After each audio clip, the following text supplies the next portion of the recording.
Hey everyone, my name's Andy. My channel's Finding Value. I was looking at some comments, and the comments were, "You're crazy. It's inflate. You know, you're setting up the channel for inflation. What if we have deflation?" Somebody said you're wrong. We're going to have deflation. Now I'm going to give you some information here. I'm not going to interject my opinion on it. I want you to look at what I'm seeing, and I'll describe what I'm seeing. This is why I hold the viewpoint that I hold on inflation, deflation. So we'll bust in here. Market crashes. And this is where deflation comes from. So market crashes and effects. So stock market crashes. Usually interest rates can cause stocks to decline. And the reason that is that when interest rates go higher, it's a discounting rate, and stocks are going to get discounted lower because you can have a risk-free return in bonds that are higher in interest rates.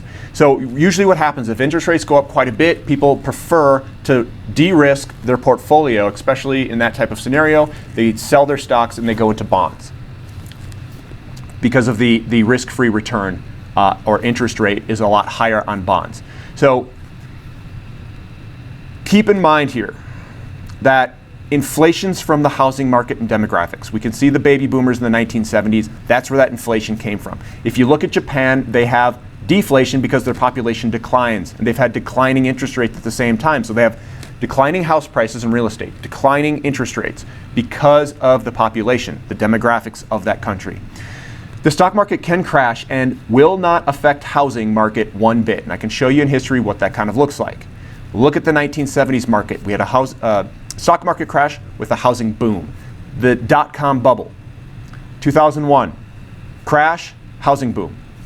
So housing market crashes. Housing starts to go into an overbuilt condition, a hypersupply phase. All your metrics are going to decline for probably a year or two before prices start to decline in real estate. Your inventory, your days on the market, your foreclosures, your price, your interest rates, all that. Your interest rates are going to be high, your prices are going to be high, and all of those other metrics are going to be garbage. They're going to be reversing very rapidly. This usually takes some years before the price starts to decline. This isn't an overnight thing. Every boom on the upside is a leveraging up. It's either margin loans in a stock market or loans in housing and real estate. It is a leveraging up. On the backside, the decline is always a deleveraging, which is deflationary. It's inflationary on the leveraging up, deflationary on the deleveraging. The amount of inflation depends on your demographics or the amount of your deflation. Deflation, terminal deflation is a demographics thing.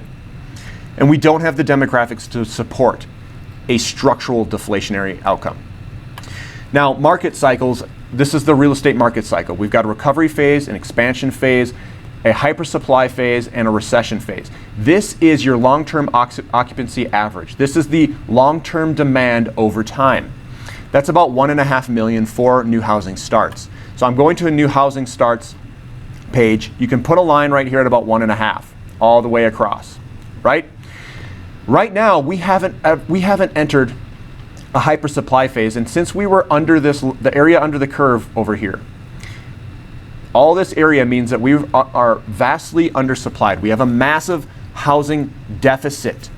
And what does that mean? It means that we need to build 4 million more homes. In order to build 4 million more new homes, we have to build 4 million over the 1.5. We haven't done that yet. Now here's another thing to look at. Every time the housing starts, so housing starts are driven by housing prices. Housing prices have to go higher for the housing starts to go up. Under 1.5, anytime you're under this 1.5 mark and you're increasing your housing starts. In an increasing housing start environment, we've never had a massive blowout deflation on none of them. We had a stock market problem in 2001 because everybody juiced their earnings. They were all fictitious earnings. They cooked the books. It was all one big cookbook fest, and they had a PE ratio far high. Same thing's happening with our tech stocks right now. Interest rates went way down. Everybody jumped into tech stocks, and now their PE ratios are extremely high. So If you look here, rising housing starts never had. Here's the dark lines. These are recessionary pieces here. These dark lines are all recessions. Recessions happen when housing starts go down because it's a deleveraging. It's a deflation from a deleveraging. Could we have deleveraging from the commercial real estate market? We could, because I'm looking at residential real estate and maybe some of the businesses. But it's going to be short term and it's going to be short lived, because what I'm showing you right here in the residential real estate market is we are structurally underbuilt massively with the demographics coming for inflation. It will be short term and short lived, in my opinion. And here's also, this is the deleveraging here. This is the margin debt. You can see it increase as bubbles go up. Then it gets smacked down and we have to deleverage on the back side. This is what the deleveraging, and this is what you're seeing here, is a cycle up and down. See the cycle? Look at this. We are massively leveraged up here. Massively. Global Central Bank QE, we are all margin loaned up. All this stuff is all leveraged up. We will have a stock market crash, and my take on it is it's going to be like the 2001 crash. It's not going to affect the housing market because the housing market is structurally jacked. Now here's long-term interest rates, and I'm going to tie this with demographics. I'm just going to go back to 1920 because that's about what I know in history. I don't know all of the demographics back here. Plus, this was hell to live in back here. Just absolute hell before this. World War I, the Great Depression, and World War II. What do you think people did? They died. And what happened to interest rates? They went down. Our demographics, people were dying and the population was struggling to go higher. Then we had a baby boom. These guys were all coming into home buying years. It all recovered and interest rates went higher because we had a demographics and inflation was increasing. During that time period, we also went off the gold standard in 1970, and that's when it really took off. Here we were between the baby boomers and the millennials, and that's why this big interest rate came down and bottomed out. Millennials are coming in, they're stepping in and buying, house prices are going higher. We've got a commodities boom coming. We've been in a we'll call it a very large pullback in commodities. So here, this is what I want to make the point. Short term, if you position for deflation and you're wrong, you are screwed. Short term, if you position for inflation and you get some deflation, you're going to have to live through maybe a 30 or 40% pullback. Then it's higher because structurally it's inflationary. Do you understand the two positions that you could have? You could have a deflationary position, and if you're wrong, you lose out on a massive move in precious metals, oil, uranium, and all these things. Now, if you're right, you can get maybe 30% more of what you're buying. Now, if you cost average in, like I'm proposing most people do, it's going to lower your risk. And you just hold on. Hold on and just hold on. And we know this is cheap. Now, here's some other things. If you look at the 10-year yield, you look at the 30-year yield, it is saying that inflation's coming, and it's coming right now because they're all going higher. That's check number one. That means the entire bond market has to be wrong about inflation then. And they could be. They could be. We could have a short-term blip. But I'm seeing that they're betting on inflation. All of the things that we're investing in, if you look at the charts, they're all putting in bottoms. All of those markets are telling me that inflation's coming. How could all of the bond market and all of the stocks that we're going into, all that are bottoming, they're all signaling that inflation's coming? You look at house prices. I go over market updates on real estate. You look at the home prices, they're all going higher, and every single metric that you have is getting worse, which means that prices are going to go even higher. That means the real estate market's wrong. That means the bond market's wrong, and it means that every single sector that we're looking at is wrong if you're taking the deflationary bet. Now, who do you think is wrong? All of those people? Or do you think maybe the people on YouTube who are telling you that's deflationary, maybe they're wrong? Maybe they don't know what they're talking about. Now, maybe they are right. It's just going to be a short-term blip.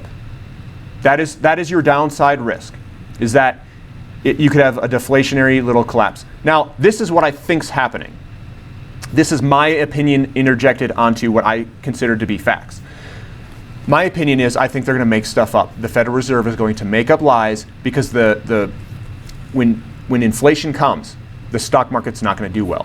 And they're going to say this is going to be a big bust. And it probably is going to be a big bust in the stock market. It's going to be contained into the stock market like the 1970s.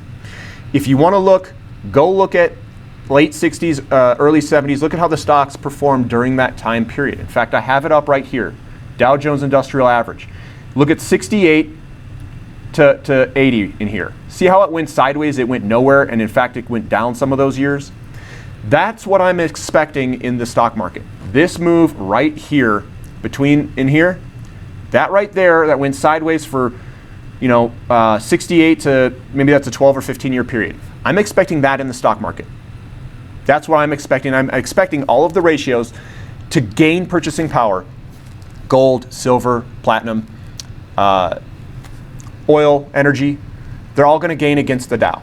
Massive gains, thousands of times gains, because of the market conditions, because of the valuations. I don't think there's a possibility that I'm necessarily wrong in its entirety. Where I could be off is the timing in the very short term.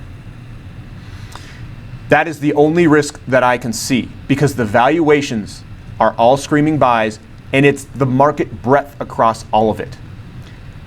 Because then you're saying that every sector that's cheap in relationship to stocks, and then stocks are also signaling that they're going to go down by looking at the charts. They have topping patterns. You're saying that all of that data, the technical analysis in the tops of in the tech companies, and all of these different sectors that are cheap, that everything is wrong if you're taking the deflationary stance. That's my opinion. Hopefully this provides some entertainment and some value here, and why I take the stance I do on inflation coming. This is Finding Value, and hopefully you enjoyed this clip. Please subscribe and click the thumbs up button. Thank you.